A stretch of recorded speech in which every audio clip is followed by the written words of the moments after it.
Acredite em mim que eu conto a sua história. Através da rima, a aldeia resiste. Somos a voz dessa terra, somos protetor da natureza. Sou a minha irmã, a voz das mulheres. Sou o futuro das minhas sobrinhas indígenas e sou o passado da minha avó. Assim eu vou rimando sobre minha cultura. Nós indígenas sempre sofrendo muito, mas nunca paramos de lutar. Somos atacados por racismo e preconceitos. Temos a esperança de que a igualdade vai chegar. MC Anarandá Guarani Kaiowá, passando a mensagem para todos vocês.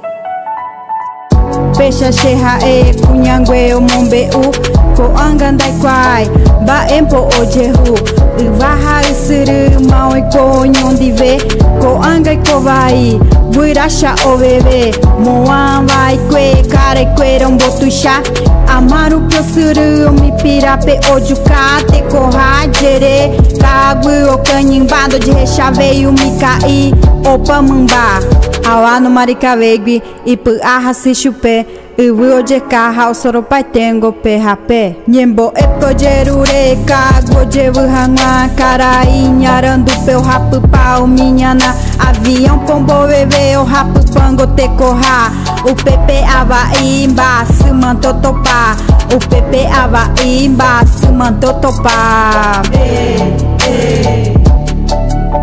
Decunha carai Nemando apa retão e vaque Vu arrajero que usuru potim Coque porão Usuru potim Coque porão Deixe água elami Nemando apa Gague